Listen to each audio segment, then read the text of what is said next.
The reason you're working so hard to buy the next big thing isn't ambition. It's a powerful, hidden psychological trap.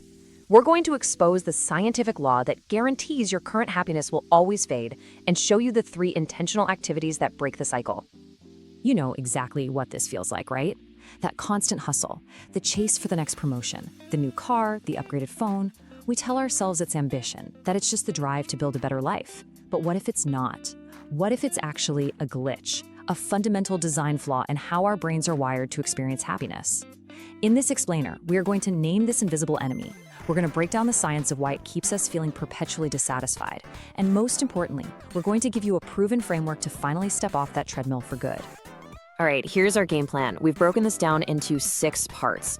First, we'll expose the happiness trap. Then we'll dig into the science of why we're built this way. After that, we'll introduce the solution, the Hedonic Adaptation Prevention Model, or HAP Model. Then we'll show you the brain science that makes it work, give you a 3-step action plan you can use today, and finally, we'll totally redefine what the real finish line actually looks like. Okay, let's dive right in. Section 1, the happiness trap. We're about to uncover that weird paradox of always wanting more and finally put a name to the invisible force that makes every new win feel, well, temporary. And here it is, the name for our enemy, the Hedonic Treadmill. This is a huge concept in positive psychology, and honestly, it explains so much. Think about it. You land that dream job, right? The first month is pure electricity. You've made it. But then it just becomes, well, your job. That new salary, it's just your salary now. Or that shiny new phone, fast forward 6 months, and it's just a phone. See, this isn't you being ungrateful. It's biology. Your brain is literally programmed to drag you back to your happiness baseline, no matter how fast you run. So the big question is, why? Why does that amazing feeling always fade? Why are our brains built like this, to be so frustratingly fleeting with joy? Well, it's not just some philosophical mystery. There's a real scientific mechanism hard at work, and once you understand it, you can finally start to beat it. All right, Section 2, the science of dissatisfaction. Now we're going under the hood. We're going to look at your brain's default settings and the exact process that keeps pulling you back down to that baseline. The engine that powers this whole treadmill is something called hedonic adaptation. And you know what? From an evolutionary perspective, it's brilliant. Our ancestors couldn't afford to be satisfied for long. If they found a bunch of berries and just chilled out forever, they'd starve. Adaptation kept them hungry, kept them moving. But today, that same survival mechanism is totally hijacked by our consumer culture. You buy a new car, your brain gets this awesome spike of reward chemicals. But then, it adapts, it normalizes it. The new becomes the normal. And once that happens, the emotional reward vanishes, and you're just left wanting the next thing. It is an exhausting, expensive cycle. Okay, now this is where everything changes. Check this out. Research shows about 50% of your happiness is just your genetic lottery. Can't do much about that. But look at this tiny sliver. Only 10% is based on your life circumstances. Your salary, your house, your car, all the stuff we work ourselves to the bone for is just 10% of the equation. The real gold mine, this massive 40% right here. This is all about your intentional activities, your habits, your mindset, the choices you make every single day. This is the part of the pie you have total control over. This is where we can win. So if we want to tap into that 40%, we have to make a huge strategic shift. We have to move from what's called hedonic well-being to eudaimonic well-being. Hedonic is the hunt for pleasure. It's fueled by external stuff, likes on social media, a bigger paycheck, a fancier title. Its motto is basically more. And because of adaptation, you can never get enough more. But eudaimonic well-being, that's all about purpose, meaning, and growth. It's driven by your internal values, connection, contribution, mastery. Its motto is enough. It's not about chasing fleeting highs. It's about building a deep, resilient sense of satisfaction. This is the escape route off the treadmill.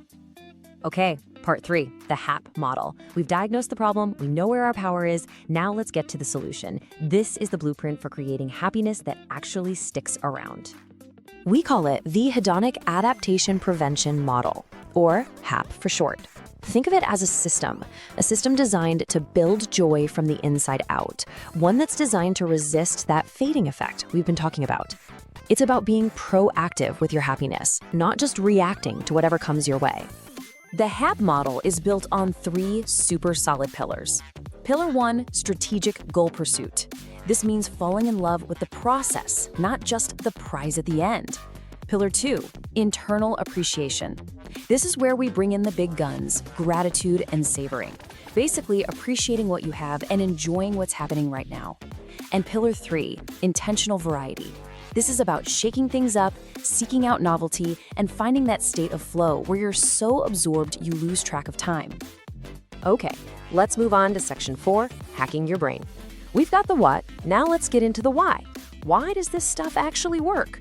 The answers are literally all in your head. Let's take gratitude, for instance. Every time you genuinely practice it, you are literally rewiring your brain. You're strengthening the medial prefrontal cortex. Think of this as your brain's CEO. It's the part in charge of focus and good judgment. So when you make a habit of noticing the good stuff, you're building up that CEO's muscle. It gets better and better at shifting your focus away from what you don't have to what you do have. It is a direct neurological weapon against hedonic adaptation. And this leads to a massive chemical shift inside your brain.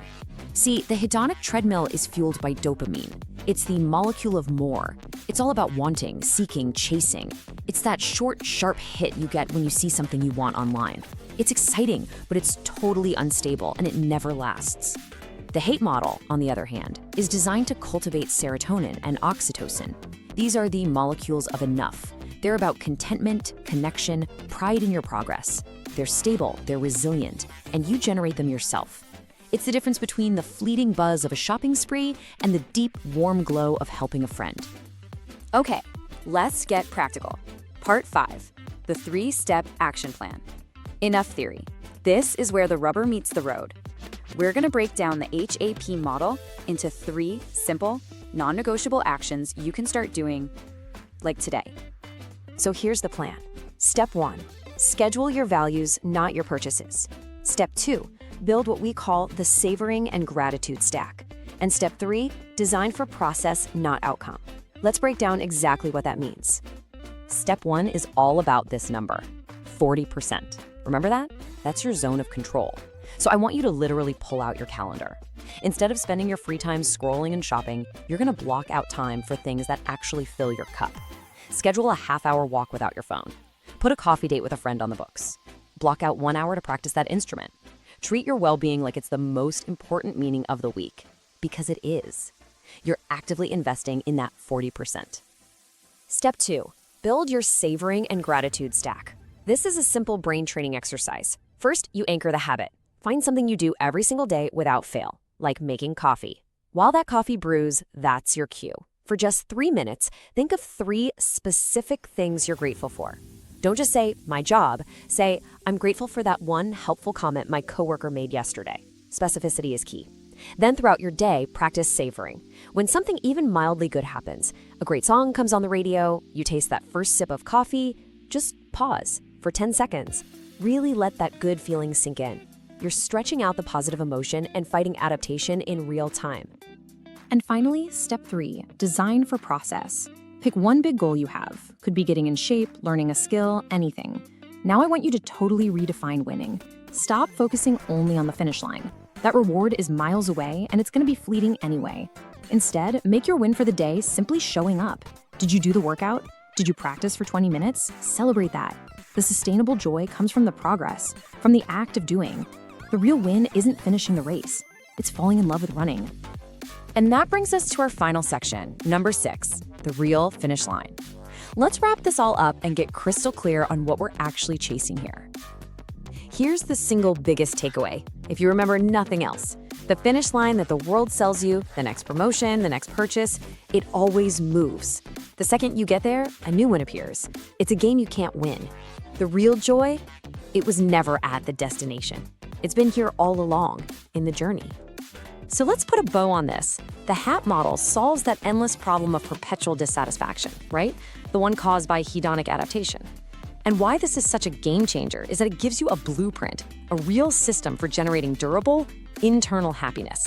This whole strategic framework, focusing on process, on gratitude, on meaning, it's not just feel-good fluff. It works by hacking the psychology of your brain, slowing down adaptation, and building real, stable emotional resilience.